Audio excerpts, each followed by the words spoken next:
Hola a todos, en este video tutorial le voy a explicar el diagnóstico de sexto año que consiste en dos partes. Un bloque número 1 que se llama Cómo nació la literatura y un bloque número 2 que es la época de la imagen del mundo. Son dos textos académicos, pero son simples. Tenemos por supuesto que leer y leer y leer porque de una no salen las cosas, ¿sí? Eh, no se frustren ni nada por el estilo. Nadie entiende algo que lea a la primera, ¿sí? Con mucha práctica, incluso tengo que leer libros 2 o 3 veces para comprenderlos. Así que siempre intenten ir parte por parte. Es lo que vamos a hacer igualmente ahora. Persona obviamente que no quiere escuchar la lectura y la explicación, pasa directamente a la duda de las preguntas y listo, ¿sí? Pero para quedarme tranquila, hago todo completo. El bloque número 1, vamos a leer el texto que es de Vladimir Nabokov, que es un ruso. Y dice, la literatura no nació el día en que un chico llegó corriendo del Valle Nardentán gritando lobo, lobo, con un enorme lobo gris pisándole los talones. La literatura nació el día en que un chico llegó corriendo del Valle Nardentán gritando lobo, lobo, sin que le persiguiera ningún lobo. Van a ver que ahí tenemos dos oraciones completamente distintas, una afirmación y una negación. En la primera está diciendo que el chico iba corriendo, estaba muy asustado, pero no lo perseguía ningún lobo, ¿sí? Y la otra escena, por el contrario, el chico está también muy, muy asustado, va corriendo, desesperado por salvar su vida, pero no está persiguiendo un lobo. La diferencia entre el lobo de mentira y el lobo de verdad es lo que a Nabokov le va a servir para explicar el concepto de literatura, ¿sí? Vamos a seguir con las otras oraciones. Dice, el que el pobre chaval acabara siendo devorado por un animal de verdad por haber mentido tantas veces es un mero accidente. O sea, esto da el antecedente de que el chico mentía mucho. Entonces seguramente cuando empezó a gritar de que lo perseguía un lobo, nadie le creyó, ¿sí? Y acá hay una parte muy importante, que es lo que tenemos que explicar en el punto A. Entre el lobo de la espesura y el lobo de la historia increíble hay un centelleante, que significa brillante, término medio. O sea, entre la escena primera y la segunda hay un término que está entre medio. Y dice, este término medio, ese prisma, o sea, lo que sale de estas dos escenas, es el arte de la literatura. Conclusión. Para Nabokov, entre la escena del chico que va corriendo y está recontra asustado y hay un lobo, de verdad, y una escena donde el chico va corriendo y está asustado y no hay ningún lobo, entre medio de esas dos nace la literatura. Y sigue. La literatura es invención. Pensemos de qué verbo viene invención, ¿sí? De inventar, de crear algo. Y después esta redundancia que dice la ficción es ficción.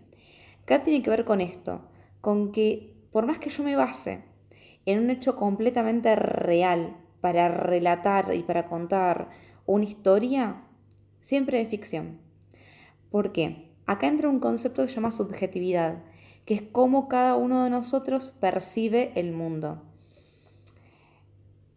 Es decir, yo te puedo contar algo que viví ayer, pero va a estar relatado según mi visión del mundo.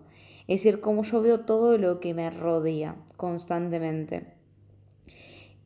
Y seguramente como veamos el mundo, cada uno de nosotros va a variar.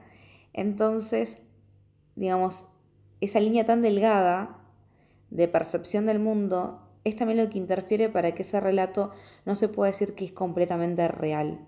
Entonces, como no es completamente real, lo llamamos ficción. Seguimos. Calificar un relato de historia verídica es un insulto al arte y a la verdad. Todo gran escritor es un gran embaucador. Embaucador significa una persona que nos ha engañado, ¿sí? Dice, como lo es la architramposa naturaleza, es decir, que compara la literatura con la naturaleza. Y acá lo justifica. Dice, la naturaleza siempre nos engaña, desde el engaño sencillo de la propagación de la luz a la ilusión prodigiosa y compleja de los colores protectores de las mariposas o de los pájaros. Hay en la naturaleza todo un sistema maravilloso de engaños y sortilegios. El autor literario no hace más que seguir el ejemplo de la naturaleza. Entonces lo que dice acá compara a un escritor que inventa constantemente con la naturaleza, diciendo que la naturaleza a veces tiene que como embestirse un poco, es decir, cambiar su careta, y en ese cambiar su careta no está mostrando la verdad. Y cuando no mostramos esa verdad, se relaciona radicalmente con la ficción. Muy bien, acá en el punto A dice, explica la conclusión de Nabokov, que es la que les hice énfasis en el primer párrafo. Entre el lobo de la espesura, acá tendrán que identificar cuál es el lobo de la espesura, si el real o el imaginario. Y el lobo de la historia increíble, ahí ya tienen la data, hay un centellante, que les dije que era brillante, término medio, el arte de la literatura. Acá tienen que explicar con sus palabras esta frase, es decir, no repetir lo mismo que dijo el autor, sino reformularlo para explicarlo tan sencillo por qué Nabokov cree que entre la primera escena y la segunda nace la literatura, ¿sí? Explicarlo con palabras simples, ¿sí? Incluso no les va a llevar muchos renglones, ¿sí? Así que tranqui en ese aspecto. El B dice, argumenta a favor y en contra de la siguiente afirmación de Vladimir. Y dice, argumentar a favor y en contra es buscar datos de por qué está bien esta frase y por qué está mal. Es como decir que es verdadera y falsa al mismo tiempo y justificar por qué. Esto nos permite también darnos cuenta de que no hay una única verdad, sino que hay muchas verdades, según desde el lugar donde nos posicionemos. La frase dice, hay 3 puntos de vista desde los que podemos considerar a un escritor, o sea, una persona que se siente y crea literatura. Todo acabaría en toda literatura, no un periodista, por ejemplo, todo literatura. Como un narrador es el que nos relata una historia. Como un maestro, el maestro siempre intenta justamente enseñar. Y como un encantador, o sea, algo que nos maravilla, que nos deja como estupefactos, como sorprendidos, como diciendo, wow, esto es genial, ¿sí? Un buen escritor combina las 3 facetas, pero es la de encantador la que predomina. O sea, para la visión de Nabokov, todos los escritores tienen las 3, pero en sí la de encantador es la más importante. Acá tenemos que ver si coincidimos o no con él. Y la que hace ser un gran escritor. Bueno, acá es ver por qué está bien y por qué está mal y justificarlo. Hacen una introducción, no ponen verdadero, punto. Es narrador porque, no, siempre introducimos, conectamos con la idea opuesta, es decir, por el contrario, intentemos ser conectores. Ahora les voy a dejar en la parte de carpetas un PDF con 6 hojas de conectores, así que no hay excusas para no usarlos. Muy bien, vamos al C. A partir de los 3 elementos que Nabokov cree que debe tener un inventor de historias literarias, narrador, maestro, encantador, o sea, teniendo en cuenta todo esto, tenemos que crear un relato que no supere las 300 palabras, es decir, muy corto tiene que ser, ¿sí? No más de una carilla, donde se explique cómo nació la literatura, pero esta es desde tu visión, es decir, piensa en una historia para que explique cómo surgió la literatura. No sé, por ejemplo, podemos retroceder en el tiempo mucho y pensar en una familia que está en la caverna un día de tormenta y, a ver, no sé, no saben cómo entretenerse, entonces el padre empieza a contar cómo surgen las tormentas. Y ese inventar es cuando está creando literatura por primera vez en toda la historia, ¿sí? Obviamente esto narrado al estilo de Nabokov. Y en el D, luego de haber analizado el concepto de literatura desde la visión de Nabokov, responde, ¿qué es la literatura? Esto desde su visión, ¿sí? O sea, intenten no googlear lo que ustedes saben de literatura por haber tenido prácticas en lenguaje 3 años y literatura 2 años. ¿Cómo debe ser un texto para ser considerado una buena literatura? Es decir, ¿qué debe tener un texto para que ustedes digan, este texto es genial y hay que leerlo siempre. Piensen en aquellos libros que se leen siempre en la escuela. No sé, Martín Fierro. Todos los años, en cuarto, se lee Martín Fierro. ¿Por qué? Porque es buena literatura, aunque capaz la consideren como mala, ¿sí? ¿Quién o quiénes crees que influyen en esa valoración? Es decir, ¿ustedes quién creen que son como los agentes más importantes para definir cuál es una buena literatura y cuál no? Bueno, vamos al bloque 2. Todo esto en realidad tienen que hacerlo de a poco porque es la continuidad pedagógica para 15 días. No es que es de una clase para la otra. Muy bien, el siguiente dice, vamos por el texto, lo voy a leer porque me parece que es más fácil para ustedes si se los voy explicando. Empieza diciendo, ¿por qué nos preguntamos por la imagen del mundo a la hora de interpretar una época histórica? Son todas preguntas. ¿Acaso cada época de la que la historia tiene su propia imagen del mundo de una manera tal que incluso se preocupa ya por alcanzar dicha imagen? ¿O esto de preguntar por la imagen del mundo solo responde a un modo moderno de representación de las cosas? ¿Qué es eso de la imagen del mundo? Parece evidente que se trata de eso, de una imagen del mundo. Pero ¿qué significa mundo en este contexto? ¿Qué significa imagen? El mundo es aquí el nombre que se le da a un ente en su totalidad. Y ahí vamos a parar un poco, porque capaz pueden variar esta cuestión de tantas preguntas. Cuando habla de imagen del mundo, tiene que ver con esto que les decía un poco con anterioridad, de que cada uno de nosotros ve a su alrededor en realidad de un modo distinto.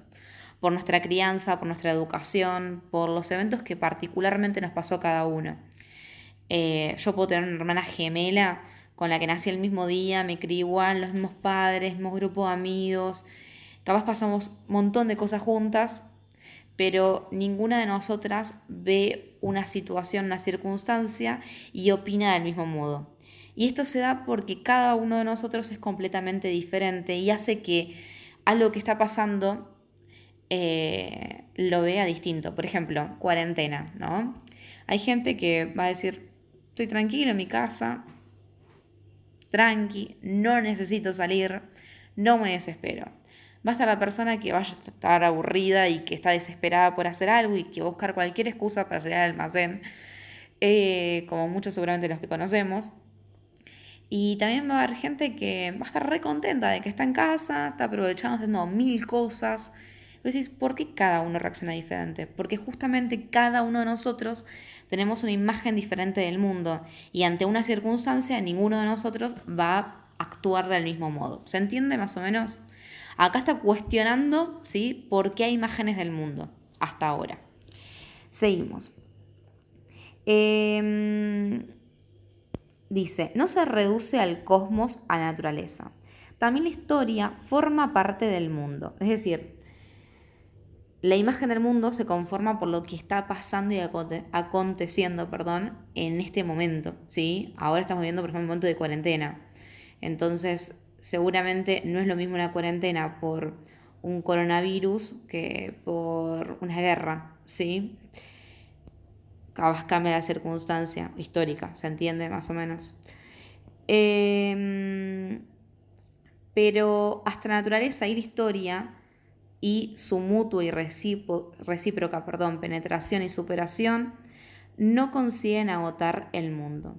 En esta designación está también el supuesto y el fundamento del mundo, sea cual sea el tipo de relación que imaginemos del fundamento con el mundo. Acá vean esta parte donde dice, pero hasta la naturaleza y la historia y su mutua y recíproca penetración y superación no consiguen agotar al mundo. Es decir, que va a haber otras cuestiones que van a interferir entre la historia y la naturaleza. Piensen que la historia en realidad es un constructo, lo hacemos nosotros, lo estamos creando los humanos, ¿sí? Entonces, ¿qué tiene que ver con esto? Lo que vengo diciendo y como intentando profundizar cada vez más, que no solamente estamos atravesados, nuestra imagen del mundo no solamente está atravesada por cómo nosotros la vivimos, ¿sí? Sino que también constantemente va a haber factores externos que van a intentar como entrar en nuestra imagen del mundo. Incluso para cambiar nuestra opinión, ¿sí? Piensen en momentos, no sé, de votar, ¿sí? Todos los políticos van a intentar convencernos de que los votemos y van a intentar que cambiar nuestra imagen que tenemos, por ejemplo, de otro político para que votemos a ese y no a otro, ¿sí? Es decir, que no es que somos así solitos y no nada interfiere entre nosotros. Muy bien, seguimos. No se me cansan. Yo ya necesito agua. La palabra imagen hace pensar, en primer lugar, en la reproducción de algo. Según esto, la imagen del mundo sería una especie de cuadro de lo ente en su totalidad. Pero el término imagen del mundo quiere decir mucho más que esto. Acá, conclusión de la frase, es que la imagen del mundo no es un cuadro estático, ¿sí? Algo que no se mueve, algo que no muta. Por el contrario, la imagen del mundo cambia constantemente, ¿sí? Seguramente no vemos el mundo, o capaz nuestra casa, pero nuestro mundo es nuestra casa ahora, ¿no? No vemos nuestra casa igual que la veíamos hace 2 semanas, que podíamos salir constantemente, como tampoco veíamos al exterior del mismo modo que lo vemos ahora, capaz lo vemos como libertad, ¿sí? Y antes es, bueno, capaz no tengo ni ganas de salir, ¿sí? Y ahora sí. Imagen no significa aquí un calco, sino aquello que resuena. Estamos al tanto de algo. Estar al tanto de algo no significa que se nos represente, sino que es todo lo que pertenece y forma parte de él. Se presenta ante nosotros como un sistema. Un sistema es algo que está relacionado con todo, ¿sí? Entonces, la imagen del mundo no es que va a estar conectada constante con un factor, sino con muchos, ¿sí? Estar al tanto también implica estar enterado, estar preparado para algo y tomar las consiguientes disposiciones. Imagen del mundo comprendido esencialmente no significa, por lo tanto, una imagen del mundo, sino concebir el mundo como una imagen. Eso significa que cuando uno directamente puede hacer como una captura, ¿sí? Como de pantalla de nuestro mundo, es cuando realmente está entendiendo la magnitud de nuestra imagen del mundo. ¿Qué significa esto? Que yo puedo estar viviendo mi ahora y percibo la imagen del mundo, pero capaz no la entiendo. O sea, no entiendo todo. No entiendo la política, no entiendo economía, no entiendo qué está pasando con el coronavirus, no entiendo nada, ¿sí? Y bueno, ahí me está fallando, ¿sí? Tener una imagen del mundo es captarla, o sea, entenderla, y al mismo tiempo comprender cada factor de ese sistema que conforma mi imagen del mundo. Si no la estoy entendiendo es como que está ahí y no sirve de nada, ¿sí? Bueno, ahora después de este texto agotador, vamos con las preguntas. La A dice, ¿cuál es la tesis? Tesis es una hipótesis, ¿sí? O sea, ¿qué cree el autor sobre el concepto de cosmovisión o visión del mundo? Para él, ¿es posible aplicar la noción de visión del mundo a periodos previos a la modernidad? ¿Por qué? Esto lo que está queriendo decir él es que modernidad es lo actual. Entonces, para él, esto de captar la imagen del mundo, ¿se podía hacer con anterioridad? ¿Sí o no? ¿Y por qué? Nada más que eso. Es como pregunta bien de comprensiones. Como leo, interpreto, respondo. Y la B se escribe un texto no menor de 10 renglones, o sea, hoja de carpeta en todo caso, si lo hacemos en compu, más o menos serán 8 renglones, donde comentes cómo ves el mundo, es decir, qué imagen tienes de él. Piensen, esto lo vamos a después a vincular con el concepto de literatura, cómo lo ven ahora el mundo, qué imagen tienen, de todo, intenten de todos los aspectos, político, económico, social, ¿sí? Cultural, en términos de salud, todo lo que puedan, ¿sí? ¿Cómo ven el mundo? Piensen, chicos, lo que estamos viviendo actualmente. Entonces intenten hacer referencia a eso porque va a ser más interesante. Bueno, cualquier duda que tengan, me mandan al privado, ¿sí? Les mando un besito.